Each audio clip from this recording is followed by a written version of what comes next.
I see something I love. That reassures me. Every time I open a page and I see Pierce's picture, it helps me know we're not really leaving you. You can never really leave us. That's what I hope. I'm trusting to that. All right, so we're good. Okay, so sorry, okay, great. So, welcome to Toilet Training Children with Autism, and I know each of you, so I can introduce myself for those of us who may be watching through the GoToMeeting. I'm Cresse Morrell, I'm the Director of School Services at the Virginia Institute of Autism, and we're going to talk today about toilet training. So, I know you all know, as parents and caregivers to children with autism, that toilet training is really important for our children to gain as much independence as they can. Being continent, being able to not have accidents and be able to toilet appropriately is really important, and it's socially significant for kids with autism, and we want everybody them to have that kind of leg up, so there's not any barriers. There's enough barriers that we're reaching already with our guys, and we want that not to be a barrier for them moving forward. And right or wrong, if you aren't able to be toilet trained, that does close a lot of doors socially. So really important for our kiddos when they're young or when they're a little bit older that we really focus on these kind of activities of daily living, toileting being one of paramount importance. So there's lots and lots of different options for toilet training. There's books, there are different things I've been seeing through diaper commercials now. If you just go on YouTube or go on Google and type in toilet training, you get so many different resources, and that's really confusing, I think, and overwhelming even for parents with typical kids to figure out what's the best avenue, which way should I go, how should I make this work. This book in the middle here, Toilet Training in Less Than a Day, is a little book that was written by a couple of folks who would work in the behavioral world with us, Nate Azrin and Rick Fox, and they wrote this little protocol called the Rapid Toilet Training Method, or RTT, but this was written in 1971, so it's a little bit dated, but it used a component package of a number of things we're going to talk about today that include fluid loading, so you drink a lot, so you're going to be able to go to the bathroom a lot and have lots of opportunities to practice doing that correctly. A schedule for how long you would sit on the toilet and then how long you take the child off the toilet and back on, so it's kind of a sitting schedule, which is what I passed out to you guys there. Graduated guidance, they did have an element of punishment, and we'll talk about what that is. It's probably a little different to the connotation of that word from what we use it in our general day-to-day and how behavior analysts use that word. And positive reinforcement, and a urine alarm, which we'll talk a little bit more about later too.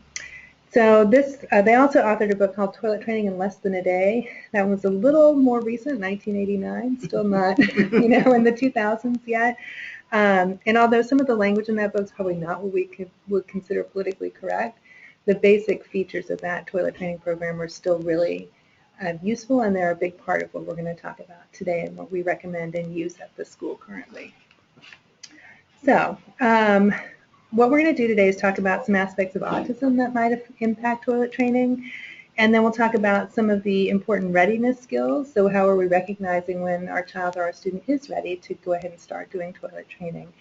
And then how do you create a plan? That's probably the most important piece, is proactively creating a plan and then being able to stick with it, a plan that works for you and your family or works for your child. And then we'll look at some common problems and solutions to some of those problems as well, because toilet training does not always go smoothly. There's lots of kind of pitfalls, and so there's some really common things that can happen, and I can talk about what some of the solutions we found that help those things have been. There's a lot, the older a child gets, it often becomes a little more difficult to toilet train for a couple of reasons. One, if you have a long history of not using the bathroom, suddenly introducing toilet training at a little bit a later age might make it significantly more difficult. Or they may have encountered unsuccessful intervention for the years before, so something they've tried, it hasn't worked, tried again, it hasn't worked, so the whole process might be kind of aversive. So it's really difficult for me to present what all of those differences might be. So for this particular presentation, we're really talking about a younger child and starting off toilet training pretty much from the beginning. And so again, at the end, we can talk about some differences and some things that haven't gone smoothly and some solutions to those problems. But for the sake of presentation, this will be a little bit more kind of starting out young and starting out fresh, basically. So, Wherever you can, Cresse, can you Sure. also, if you can, comment on the child with autism who also has ADHD, sure. which means they fly through all the steps? Yes. Yes, we certainly can do that. Okay, so to start, just talking a little bit about some of the characteristics that children with ASD may have that might make toilet training more difficult or make it a little bit more challenging for us. It might impede some of the aspects of toilet training that would be successful for kids who don't have a spectrum disorder. It's important to understand because each one of these little pieces here may be sticking points during the toilet training process and may be things that you really want to address in singular fashion. So the first to talk about would be difficulty in understanding social relationships. So we all know that can be a part of autism, maybe not for every child that we encounter who has an autism spectrum disorder, but it's definitely a big part.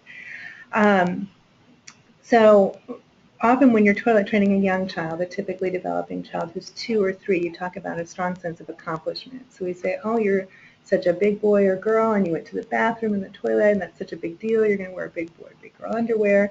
So there's that real feeling of pride as I'm really making you feel really good about this. And although a lot of our kids with ASD do enjoy that feeling of recognition and pride, for some kids that's a stumbling block. They don't recognize that in the same fashion. So that can make that piece of toilet training a little bit more difficult to achieve.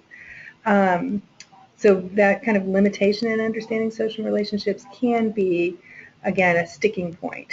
And you wouldn't want then to base your entire toileting program on that particular piece. So you wouldn't be just on social recognition. As you'll see, there'll be other components we'll talk about today. Attachment to routines. Anybody have that issue with your child with ASD? That's a very common issue, is that children with ASD may be used to urinating only in their diaper, only in at a certain time. That often falls with bowel movements a little bit more. It's only in a certain place at a certain time. It might be hiding behind the couch, but with the pull-up on. And those things become really routinized and really difficult to move past oftentimes. So that's an extra piece that may make it more difficult in working with children with ASD and toilet training. Very closely aligned with that would be resistance to change. Again, a lot of difficulty when change is introduced, as again, I'm sure all of you can identify with. Another one would be sensory sensitivities. So the bathroom's a little different than maybe other rooms in your house. It might be a little louder. There's water rushing from different places in the bathroom. There's often brighter light in the bathroom. It might echo because you've got more tile in there than you do in other places in your house. So it does really present a different sensory experience oftentimes for students or just for children in general. But specifically for our guys, might be a little more challenging. When you take your clothes off, there's a temperature change in the bathroom. So you might really not like being cold. And it's a cold morning and you're talking about toileting. So there may be more resistance on that end for sensory issues as well. So all of those things we want to really take into account. Public bathrooms. Public bathrooms, yes. So there's hand dryers that you happen to walk by and whoosh, they turn on, and that can be very frightening for children. Just everything in a public bathroom is often very different than your bathroom at home as well. This last one, this idiosyncratic understanding of their bodies and sensations. Our kids may not really understand how to readily read those bodily cues. They might not be aware of the urge to use the toilet as much as a child who's typically developing. And they may not mind the sensation of being wet or being dirty in the same way that a child who isn't on the spectrum would. So again, all of these reasons kind of contribute to that need for us to adapt the classic toilet training method into something a little different for our guys. All right. So if we're talking about toilet training as we are today, then really the first step to talk about is how do you know when to start? How do you know when your child or your student is ready? And that's really the first kind of piece that we need to tackle. So there's a real strong push to hurry up and get your kid out of diapers. And I notice when my daughter, who's almost 10 now, at each kind of stage in her childhood, when she was really little, I would get different coupons at different times for different things. So when the Gerber felt like she was more ready for cereal, I would get a coupon for cereal, and it's just from signing up for coupons maybe at the grocery store. But it's a real push as a parent to think, oh, I haven't done that yet. Well, clearly I should. I got the coupon for it. And it was the same thing for toilet training. Suddenly I was getting coupons for pull-ups and for different things related to that. And she was still really young. I think she was only 2. So instead of, it's a big push, I think, to be swayed maybe by the media or by other families or other parents to say, oh, you haven't toilet trained your child yet, and they are 3, and so there's a push there socially as well that I imagine comes even much more strongly when you're dealing with a child with a disability. So instead of, getting that push from other places, it's important really to look at the readiness of your own individual child or student. And if we push before that individual is ready or close to being ready, it can be a really long, frustrating process for everybody involved. So the readiness piece, I think, is really important. So there's delays, obviously, with our students in language and communication. There's also delays in other areas, too. So I think we need to be really cognizant of the fact that those delays may be in things for activities of daily living as well. So even if an age equivalent kiddo that you know in your neighborhood or is a cousin or a family member is ready and shows readiness signs for toilet training, our guys may not be at that same level just because they're at the same age equivalent. So that's important to keep in mind too. At these things in daily living skills, it just takes a little bit longer for our guys to learn some of those skills, and that's perfectly fine. But being aware that we don't need to rush to get that done. It's okay to take the time that we want to do that carefully. It's important. So oftentimes, we talk about it's not uncommon at all for children on the spectrum to not really show those readiness signs till they're at least 4, which is a lot later than, I know, the push to toilet train typical kids now is getting younger and younger, I feel like. So, cutting some slack and feeling like, well, it's not at least until 4, maybe later, it's okay. We may not see those readiness signs there because of some of those slower kind of pieces of development. So before the toilet training, you even begin toilet training, you want to have some sense that your child or your student has some idea of kind of their internal feelings in their body, which is kind of a funny thing for us to say as behavior analysts, because how do we know what those internal feelings are, right? They're hard to figure that out. But you can do that by observing. So looking when your child or your student is eliminating, are they going somewhere where they're more hidden? So are they aware that, oh, there's something that's happening here? Or is it just kind of happening as part of your day and they don't seem to notice at all? Do they notice when their pull-up is wet? Do they take their pull-up off and maybe hide it somewhere? That's common for some kids to do. So they're recognizing that something has happened. That's a good symbol of readiness. So it's not a good thing for you to have to find a hidden pull-up behind your couch somewhere, but it does indicate that there is some sort of recognition of that there. So that is a good thing for readiness. Motivation is really important too. For some kids, they may be motivated by the idea of being more grown up and get to wear underwear instead of a pull-up. And like we talked about in the beginning, can you really focus on trying to get that be a part of what the motivation is for your child? And if not, we may need to motivate using a different kind of reinforcement system, which you guys, I think, are familiar with in terms of isolating something that you only get for going to the bathroom. And that's okay. As we know, if we want a behavior to happen again, we need to reinforce it. So another consideration is behavioral concerns and communication. If your student or child really has trouble following directions, that's something you probably want to get a little bit more solid before you work on toileting, which requires a lot of following directions. And there's a lot of complex pieces in the toileting process that if you have a child who's really struggling to learn to follow simple directions, maybe even contextual directions like go get your shoes, hang up your coat, come with me, it's time to eat. You want to work on that piece first before you're working towards a really complex chain of directions that you're going to be tackling in the toileting process.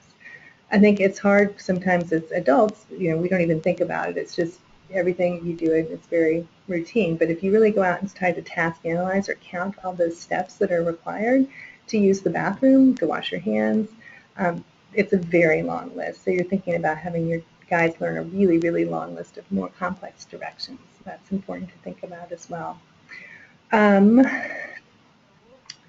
other thing to think about is is your child or student able physically to carry through with the act of, having to pull your pants down? And it's okay if they can't button or they can't snap, but being able to be as independent as possible and participating in the kind of all of those different steps is important.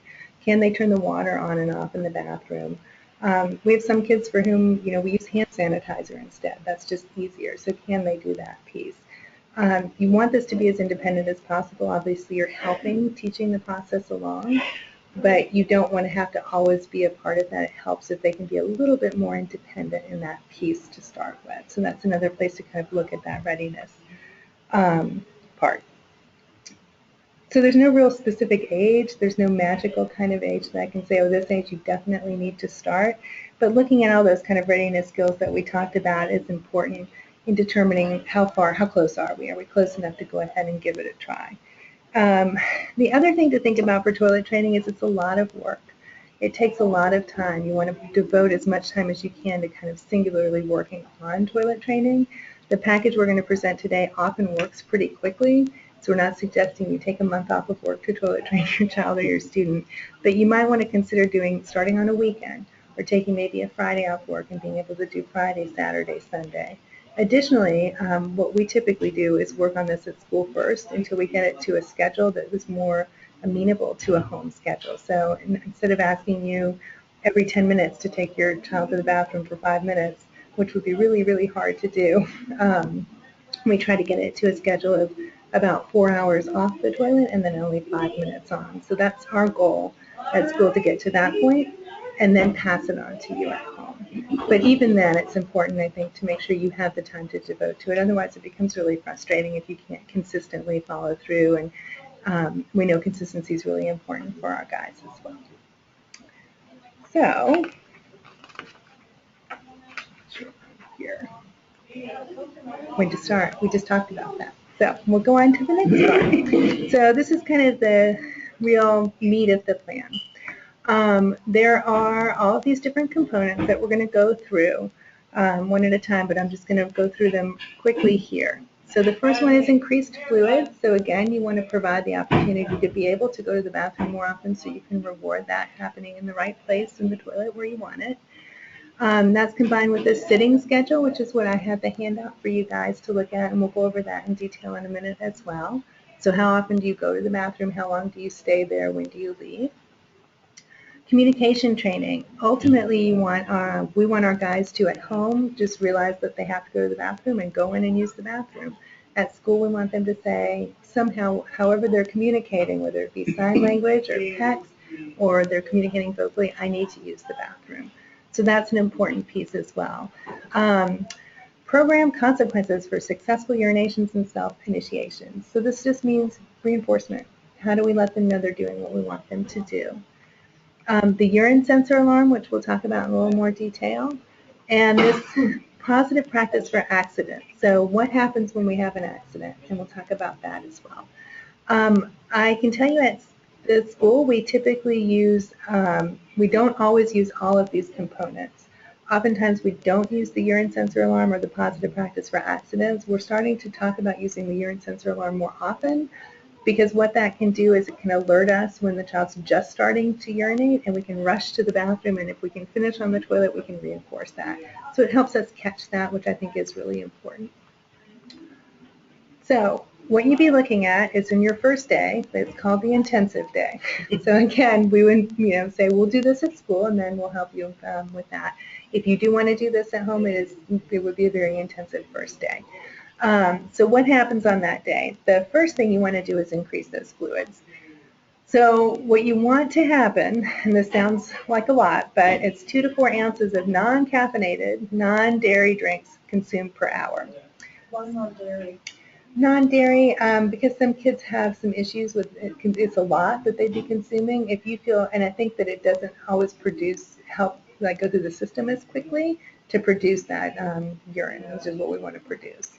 So you're really looking at, water would be ideal because we know that goes through pretty quickly. I've worked in this part of the country and further south for a long time, so I have families that have done this with sweet tea. But, if it works for you and you're okay with that, that's fine. It's better probably if it's non-caffeinated and not really sugary because you're using a lot of it. So we don't want, tummies to hurt or kids to be really hyper, which I don't think y'all want either. No. So during the first hour, you're providing free access to those liquids, but if you often have a kid who's not going to be taking quite that much every hour, you would be offering it every 5 minutes. Here, take a sip, take a sip. And then during the second hour, it would be every 10, the third hour every 15, and the fourth hour until the end of the day every 30 minutes you're offering that. Because you couldn't, keep up at hour 1 all day. It would be pretty uncomfortable. And ultimately, you're hoping to start to move through the sitting schedule a little bit as through the first day as well. So the sitting schedule, there are 12 levels. That's the schedule, again, that I passed out to you guys. And following, what you want to do is if you are sitting on the toilet and it's a 5-minute period that you have a successful urination at minute 1, you're going to add those extra 4 minutes on to the interim time. So let me show you what that looks like. Here you can see there is the first day, and then days 2 to 3, and day 4 plus. And then there's different levels for the time that you'll have your child sitting on the toilet and time that you're off the toilet. So those two kind of tables go together there, that if on day 1, you're going to start out increasing one of these levels every hour. So you start with 10 minutes on the toilet and 5 minutes off. And we'll talk about what you should do on the toilet for 10 minutes in just a minute. Then if you have one success during that first hour at level 1, you'll move to level 2. If you have one success at level 2 during the next hour, you'll move to level 3. So it moves quickly if you are having successes. And again, if you are at level 1 and you sit down in the 10-minute sit and you have a successful urination at minute 2, you would add 8 minutes on to that scheduled time off. So you'd be off for 13 minutes instead of 5. So you're really trying to space out the time between opportunities to urinate in the toilet. On days 2 to 3, you're going to increase one level every half day. So it really depends on how much time you're doing toilet training. It's determining what a half day would look like. And then on days 4 going forward, you increase one level every 2 days.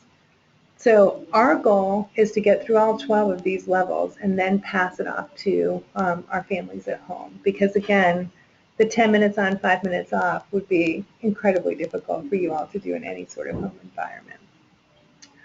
Now, that's not to say that if you had in-home help, that they couldn't start this for you in the same fashion or a little bit, before level 12, somewhere in the middle there, too. So the next piece is the communication training, because, again, we really want to make sure that our students can and our children can tell us when they need to use the bathroom. It doesn't get us to all the way to an independent level if every time we have to prompt, oh, do you need to use the bathroom, or it's time to use the bathroom. We want them to be able to do that by themselves. So prompting the communicative response looks a little funny in the beginning, because if you are, say, using PECS or sign, you might model that, or you might prompt them to take the PECS and hand it to you, and then look very surprised and say, oh, you need the bathroom? That's wonderful, let's go. But you're really setting the stage to fade yourself out of that prompting procedure so that they're going to ask on their own. If you are, so it can be, in the vocal request, it can be any of that. If it's a vocal request, you might just model it. Say, I need the bathroom. They say, I need the bathroom. Oh, great, we'll go to the bathroom. And then obviously you want to reinforce that response by immediately going to the bathroom. So you don't want to say, oh, you said I need the bathroom. Well, let's go over here first and get this stuff, and then we'll make it over there eventually. Those two things should be followed very closely in time. So let's say you had success. Now what happens? Well, if you are successfully urinating on the toilet, you want to provide reinforcement. And we'll talk a little bit more how to choose something that you find would be really reinforcing for your child. But that can look like a lot of things. It might look like this. It's a potty party, right? You talk about, we have at school, when someone is successful in the toilet, you can hear it probably from the whole campus, because it's a big, if that's something the student enjoys. We have some students who do not enjoy a very large party, though we like to have a lot of big parties to celebrate success. So it might look like that. Self-initiation should always be followed by a trip to the bathroom. So if you're on that schedule and you get a self-initiation and it's not the scheduled time, you should go anyway, because that's definitely what you want to work towards, is to recognize I need to go, or when I ask to go, really awesome things happen. So should always reinforce that. All right, the urine sensor alarm, which sounds kind of crazy. What is this urine sensor thing I keep talking about? What it is a little snap that goes on the child's underwear, and then it has a little small cord that attaches to an alarm that vibrates, or it can make a series of different noises. And you can adjust the volume on that. So it's twofold in that the alarm itself, the vibration or the sound, can kind of cause the child to just, be a little surprised, which might stop the urine stream temporarily. So you can run, and it also alerts you, so you can run into the bathroom, and if you can finish urinating on there, great. You'll have the potty party because you did get something in the toilet, so that's great. In this particular component package, it asks that you also allow them to sit just for 1 minute. So some kids, you might shock them a little bit with the sound and they're rushing into the bathroom, so you want to give them an opportunity to relax for a second and maybe be able to urinate. A lot of our students aren't particularly fond of wearing the urine sensor alarm. It's something different. It's got a kind of a cord, although you can snake it up through the back of the shirt and kind of attach it here. So you may have to work on desensitization to that a little bit first before you put it as part of the component package. But it can really, really help identify and connect. We were talking before about being able to kind of connect those pieces and understanding. Having that to help as an extra kind of variable can be really helpful. Has anything been developed for the same idea for bowel movement? I don't think so. Those are trickier. Yeah, because it's a muscle. It's or trying to hold on and not. So you can hold on much longer and much more successfully with the bowel movement.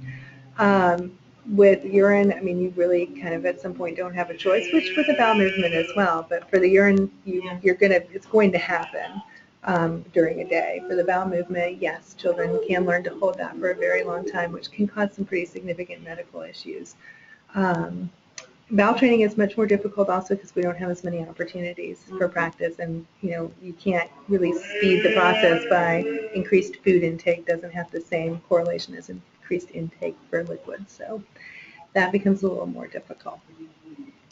Positive practice. Before we go through all of this, let me put a little caveat in here that this again is something that we would never do unless a parent agreed to it, because it can be a little bit invasive, which it's meant to be. It's meant to add an extra piece here of I don't want this to happen again, so I'm not going to have an accident. So you're talking about a couple of things. One is making sure that everyone's comfortable with that, and two is going through this process. So if an accident occurs and the urination is not completed on the toilet, you would take your child back to the spot of the accident and say no wet pants or something to that effect.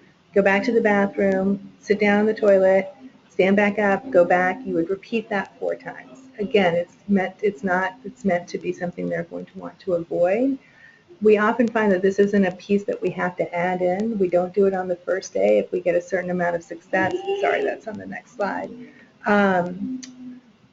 If there's enough data during the first day that show that accidents have decreased, we've been able to reinforce success, we don't go to this. In fact, we don't go to it until sometimes, the 3rd or 4th day if we're really not seeing any sort of difference.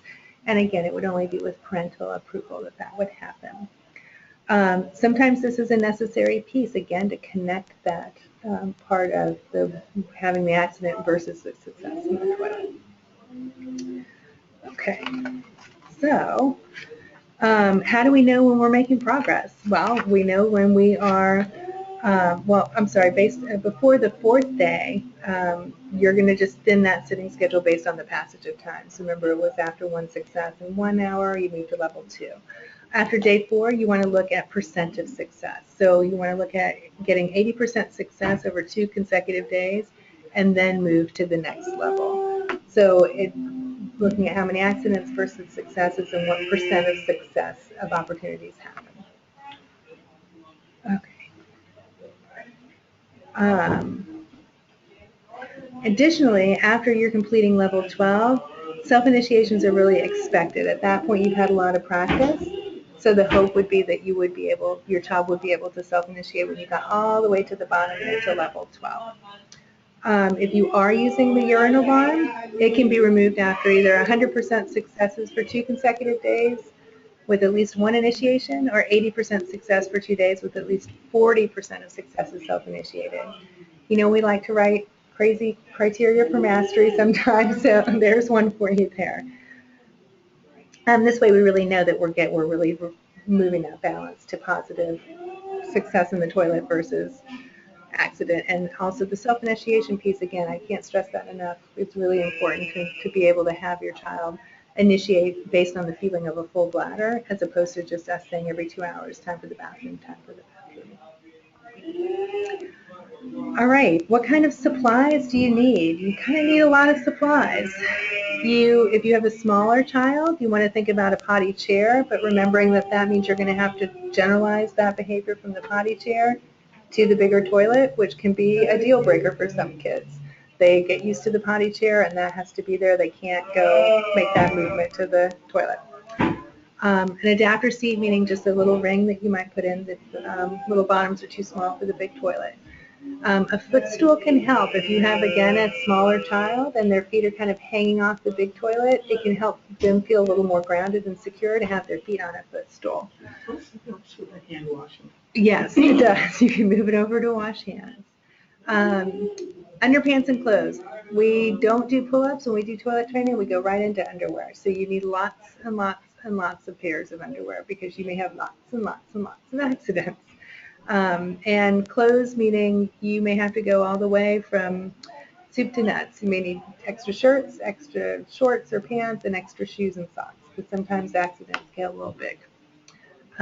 Supplies to clean things up, towels, wipes, plastic bags. And having all of these things ready and organized is just going to help your level of frustration if you have it all ready for you. It just really makes it easier so you're not like, oh, where's the wipes and I didn't have the towel. And it just helps to make things more just easier for you to do. Reinforcers. You need a lot of reinforcers for appropriate toileting. So that's the piece that we can talk about next.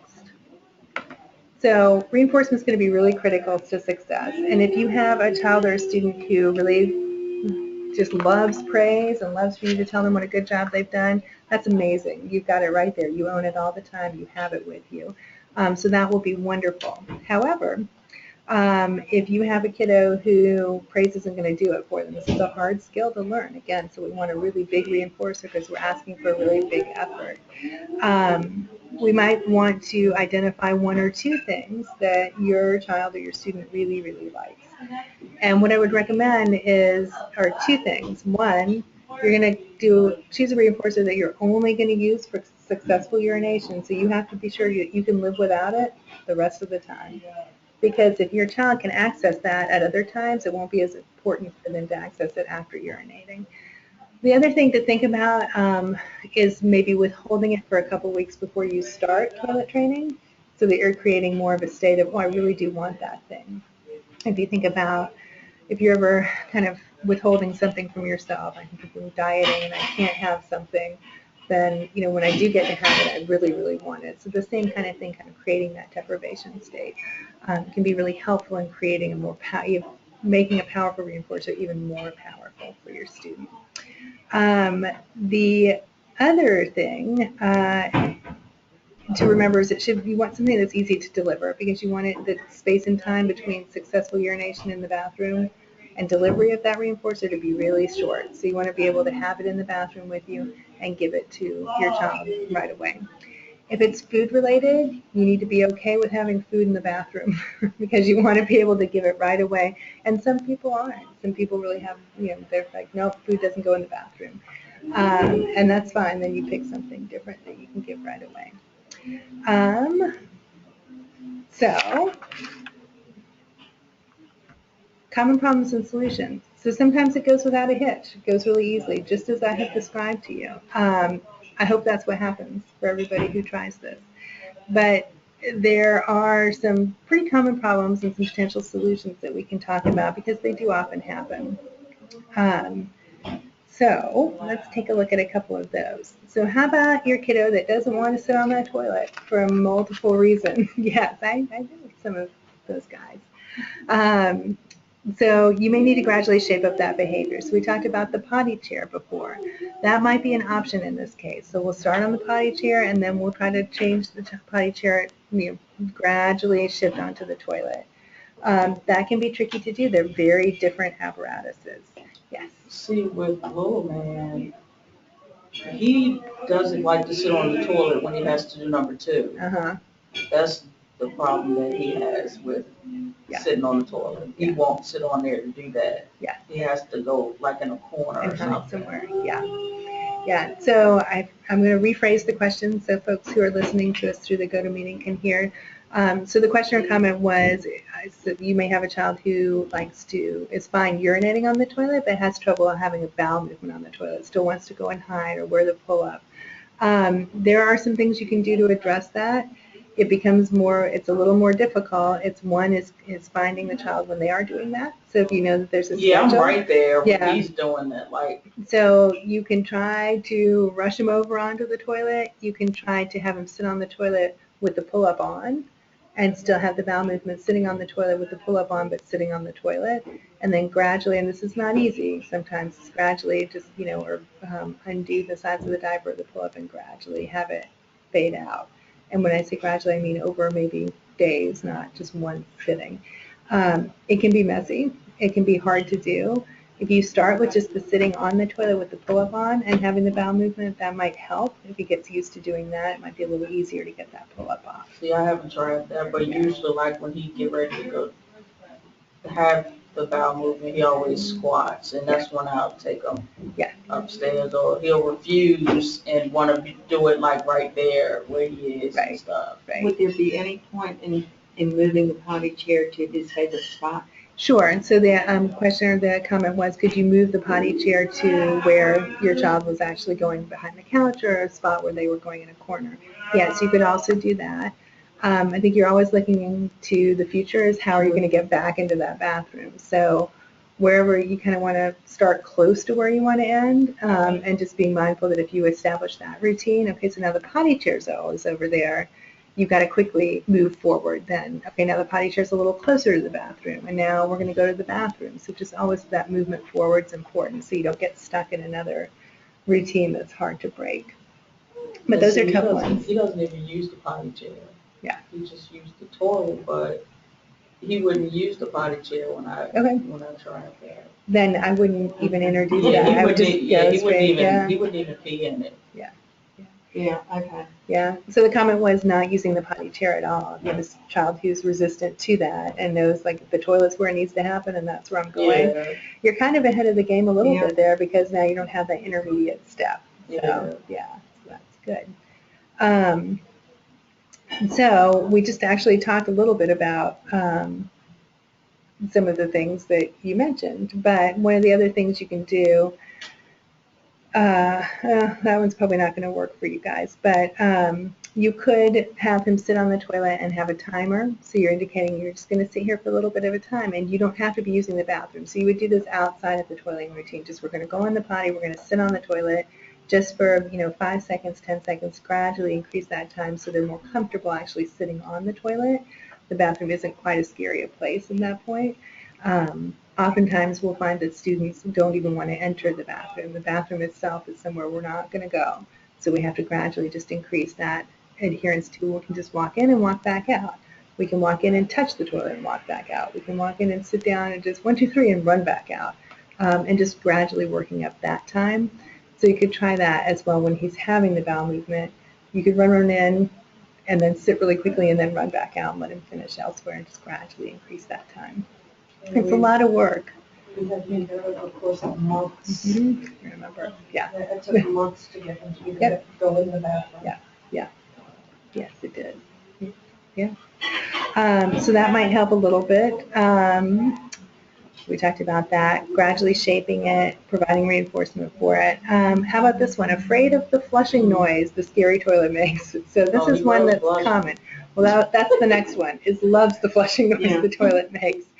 So if you're afraid of flushing, only flush when it's necessary.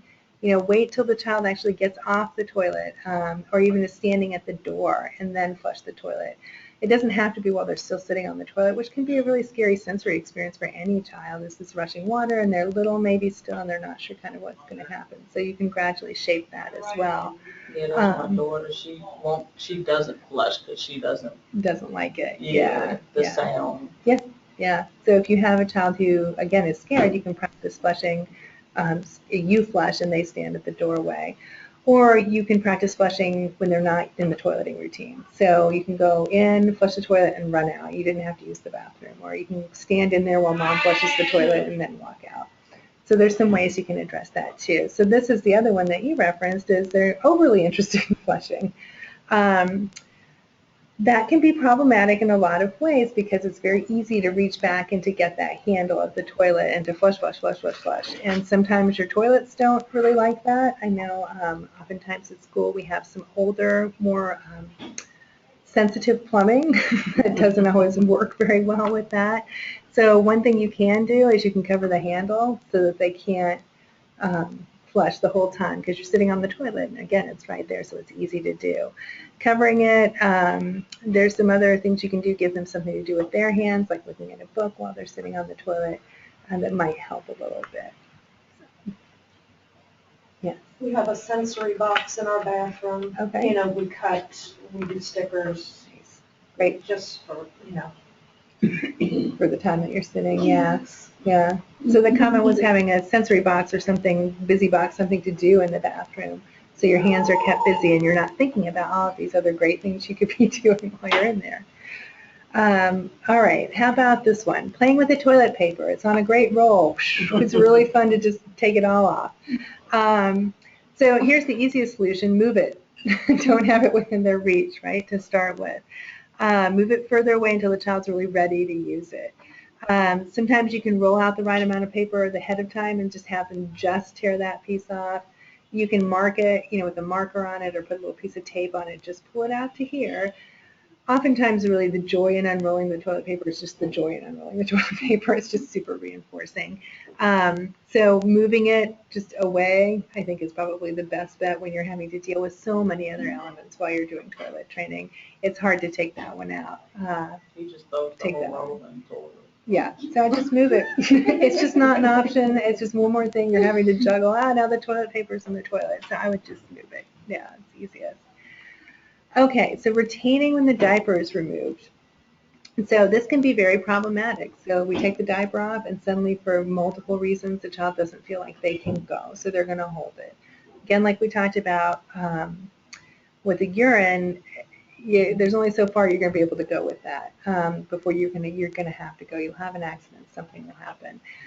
For bowel movements, it's trickier because the intestine can expand an awful lot, and that can get some real problematic down the road if you're having habitual withholding for bowel movements. It's not a good place, not somewhere you want to go. So we talked a little bit about this, but here's another somewhat of an option if you're looking at this. And again, it's got 2 stars on it because it can be messy, it can be work intensive. So you can do the toilet training routine with the pull-up on or the diaper on. So sitting them on the toilet, they still have it on, they're urinating in it, or they're having a bowel movement in it. And you can gradually move that to diapers that have, you have to cut a hole in it. So there's a hole cut in a smaller hole, a larger hole, a larger hole. So eventually they're still sitting with the diaper on, but there's a hole there, so whatever is coming out is actually starting to go in the toilet. It's work intensive, it can be messy. It would do, we would hope that some of these things are more complex problems and they may have more complex solutions to them, but that is one you can think about. Same thing as gradually removing it. The hole might be a little bit easier to do. So also, if you're really not having if you're still encountering a real lack of success with the toileting, you may need something more intensive than what we've talked about here. And again, when I said at the beginning, so these are kind of common problems and solutions that are really more at the beginning when you're just starting to toilet train maybe a younger child. So as we get a little older and we have different things have happened that haven't been successful, the solutions become a little more complex. So let's see. Intensive toilet training. Okay. So very few successes voiding. We talked about the fluid loading. You might want to do that a little bit longer, and you might want to keep that schedule a little tighter in the beginning, so maybe you don't move up quite as quickly. And again, these are kind of modifications that you may need to make based on your individual child's performance. You might want to evaluate that reinforcer. Is it really as awesome as you thought it was? Well, maybe it's not. Maybe that reinforcer was something that you really thought they loved, and they do love, but not enough. Not enough for it to matter for toileting, which can be a really difficult piece. You might want to consider video modeling. A lot of our kiddos really like to watch videos. So if you have a video model of somebody, we have iPad technology now that's so easy to do this with, of showing someone going through the steps of going to the bathroom. And of course, we're in the bathroom, so you're going to be mindful of modesty and things like that. But showing how that happens, that can be really helpful as well for some kids. I've had kids that I've worked with who have struggled with activities of daily living, and then we show them a video model, and it's just like, oh, that's what I'm supposed to do. Okay, great, I got it. So that can be really helpful. And again, more intensive toilet training is going to be kind of our default for some of these problems that have been a little bit more difficult. Okay, so here's some other things that we're often asked about. Initiating. So we've talked about that a lot to begin with. So initiating, yes, is really important, and you're going to be teaching that as you're doing this intensive toilet training. But you don't need to expect it the first couple of days. What you're really working on the first few days is going to the bathroom in the right place and reinforcing that effort. So the initiating piece, you're probably going to keep modeling for a little while. We talked about the criteria for when you want to see that starting to get better, but it was still only at 40%. And that's okay. That will continue to come in time. It is important, but it shouldn't be the first focus. The first focus really is on the elimination in the right place.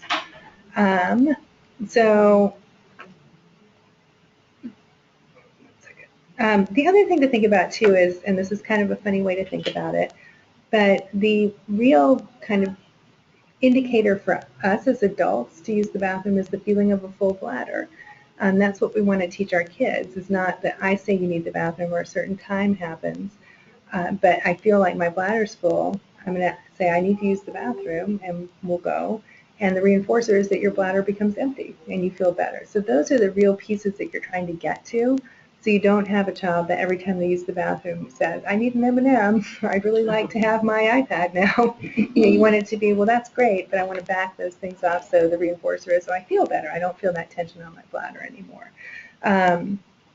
So that's an important piece of that sitting schedule that lengthens out over time, so you're having more time off the toilet where you are allowing that to happen. So that's an important piece as well to remember in terms of initiation, is that real piece that you want is more internal. I feel it, oh, I need to ask, then I go, and then I feel better. So that will come in time as well. Delayed access. So what happens when you're doing toilet training and you want to go out to the mall, or you want to go out to eat, or you want to go somewhere away from home and not have to be chained to your toilet? You might want to think about starting to practice delayed access at home. And this is once you get a really good schedule of, I go and I'm okay and I can pay. So if you have, I know that my daughter still will often be somewhere and she'll say, I have to go to the bathroom right now. Wow, you could have given me like a little lead time to now try to frantically try to find a bathroom. And she means it, it's right now. She needs to go. And it's that piece of procrastination that's in there. Yes. Becomes a real issue anytime, at home, work. Absolutely, right. So it can be, she's right, because then oh, really it needs to happen right now. Yeah. So the comment was that's a problem at home too. So our kids get caught up in what they're doing. They're having a lot of fun, playing with their friend or watching TV or using the iPad or doing whatever they're doing, that they don't always key into that feeling of the tension on the bladder until they're like, wow, it's got to happen now. So it's good to practice some delayed access at home when you're doing toilet training. So when you get your kiddo to where they're initiating, saying, okay, just a second, 2 seconds. Oh, now you can go. Okay, just a second, 30 seconds. Now you can go. So practicing that for them so they're understanding sometimes I have to wait just a little bit, and that will help you more in the community when you do run into those issues that are immediate disaster. I have to go immediately. So that can help. What about the fear of public restrooms? Yeah. Complete terror. So the fear of public restrooms, that's a great question. I think working on desensitization to that in the community, so that's something that can be done in a therapeutic, way, if there's services that you can access after school, or if it's something that we can help with during school time, going to different places and desensitizing us to those things. It's tough because they're all different. We worry a lot of times when we're teaching kids how to recognize signs for male and female, for which bathroom do I use, they vary immensely. And there was a big push by, I think, the ADA years ago to try to have them, you can say whatever cute saying you want. At different restaurants, they'll have, I can't think of an example right now, but Hens and roosters. Hens and roosters, sure, something like that. And you have to think, I even have to think, oh, right, I need to go into this one. But they were trying to have it where you could have whatever you wanted, but then it also had to have a universal symbol. And that legislation, I don't think ever went through because I still find times where I get confused. Or it might be just a silhouette of a woman versus a face, a silhouette of a man, and the man has short hair and the woman has long hair. And my goodness, how are we supposed to teach all of those exemplars to our kids on the spectrum? So again, the different bathrooms too become really challenging.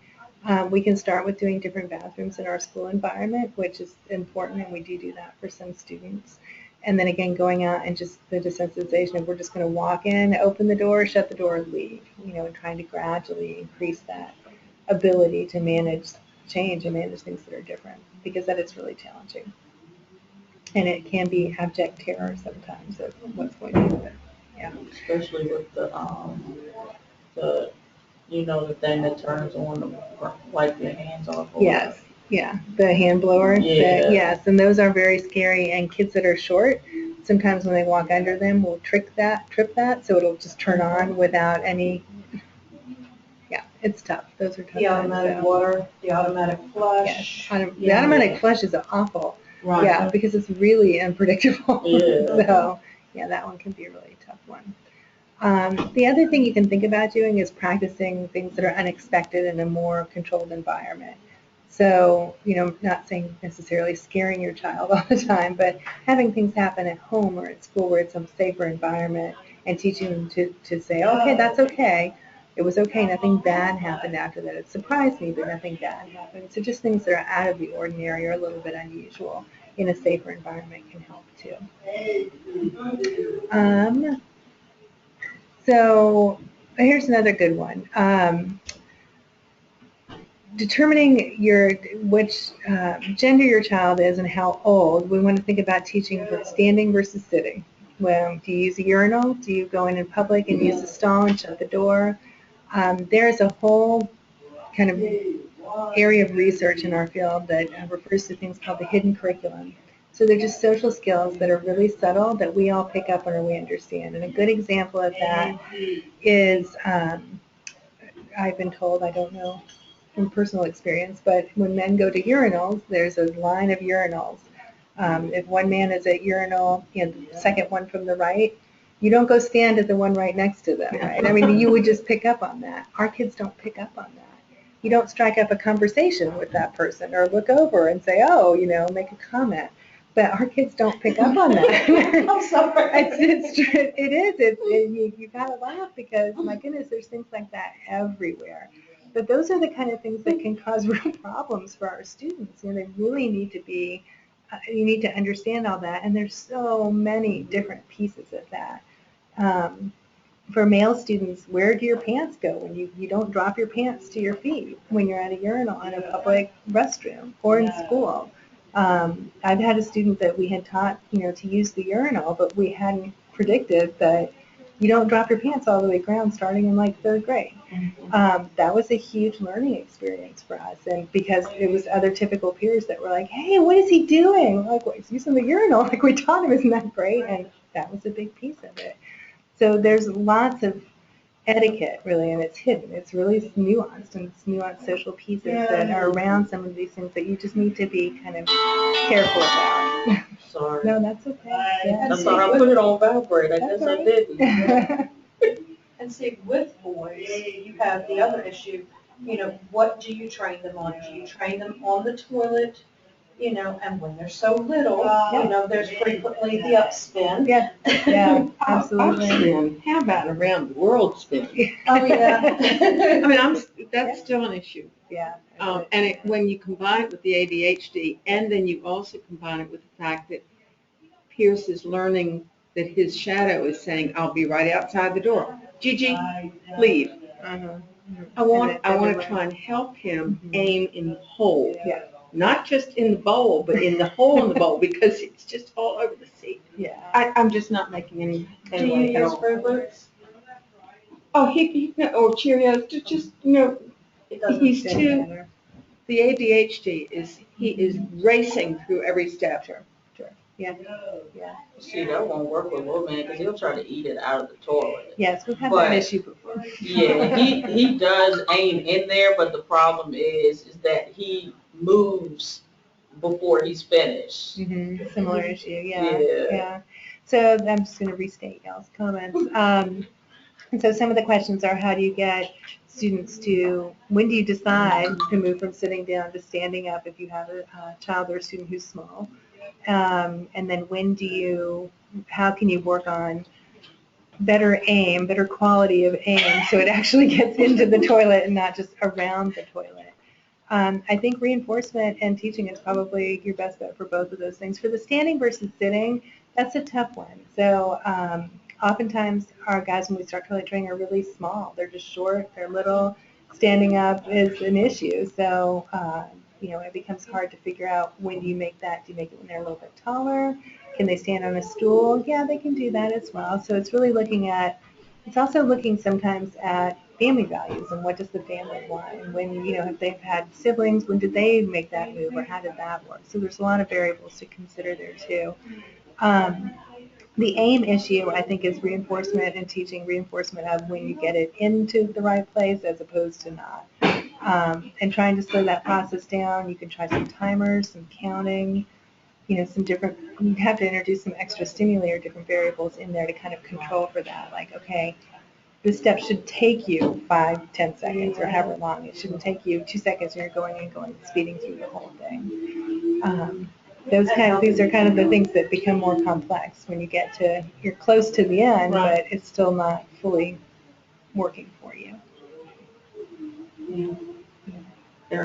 Yeah. Yeah. We've already been talking about questions, but do you guys have other questions? Yeah, I do. Sure. Can you explain the fascination some children have with the smell, the aroma of a bowel movement, Okay. or their anuses? Yeah. So the question is there an explanation for kind of a fascination with the smell of the bowel movement, or just the whole process? What kinds of things are you seeing around that? Just Pierce putting his hand back and just bringing it out, putting it to his nose. Yeah. So it's not unattractive to him, obviously, right. or he wouldn't do it. Right. So the actual behavior that's happening is actually reaching back and getting some of the bowel movement and smelling that. Or just the smell of his skin. Yeah, just the smell. Okay, so not necessarily. Right.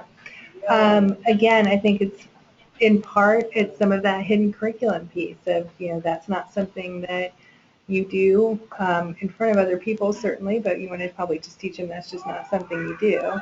And it's a reinforcement of doing something different or not doing that. In terms of, I'm not sure where the fascination piece or the interest piece necessarily comes from, except, kids are sometimes just interested in different things their bodies do. The interest do. piece I can understand, Yeah. because this is one part of his body he can't see or has not seen. Yeah. So he's curious to know, why is this bowel movement coming out of this particular place? That part I can understand. Yeah.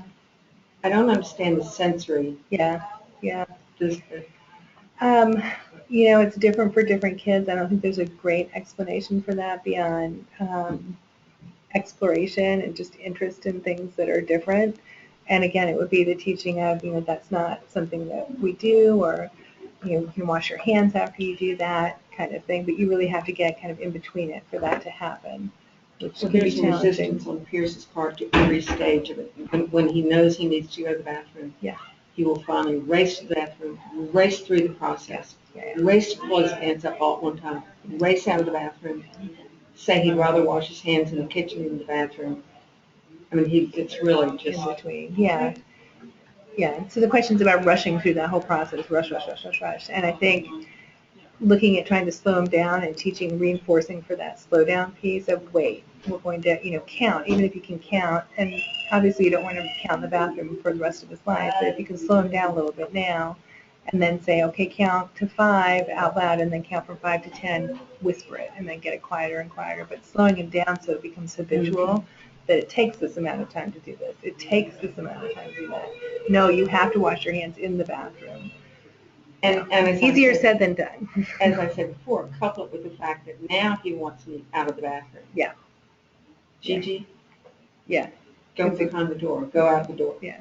Very specific. And you can say, great, I'd be happy to leave as soon as you do it slowly. Yeah. And he just probably pushes you out. Oh, yeah. He's insistent. So, okay. Do you guys have any questions? What about the diaper remover?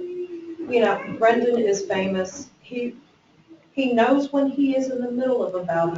Okay. He knows when he has pooped in his diaper because he will rip them off. Yep. But he has such an aversion to the bathroom. At home it's much better now. Good. But he has such an aversion to that. He will let nobody wipe his behind except for me. Lucky you. Yeah, no one else can wipe his butt. I don't know how well it goes at school because he's holding himself. He doesn't go at school. Yeah, as soon as he gets off the bus, he goes to the bathroom. Yeah. Well, so Pierce is doing the same thing. yeah. So the question is, what do you do for a child who won't go to the bathroom for bowel movements, only wants to go in the diaper, or is waiting until he comes home from school and immediately kind of going, but in the diaper? Yeah. Does he hide anywhere when he does it, or is he No, just come in and he's like, just, yeah. Okay. Yeah.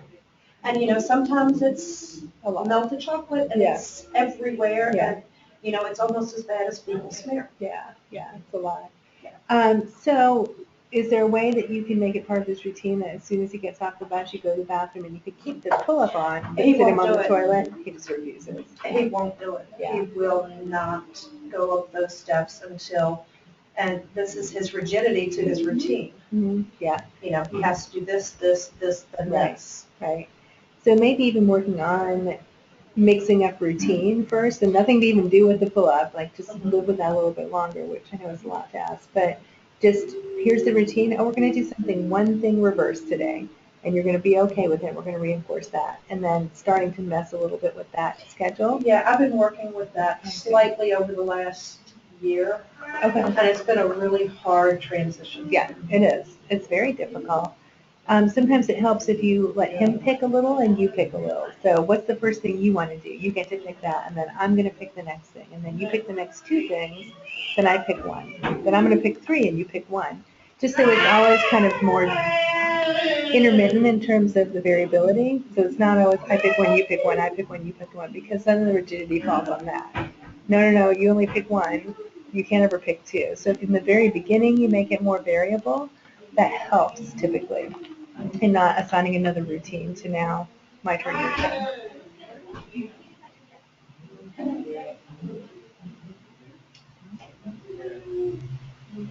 Thanks. Yeah. Okay. We can just stop it.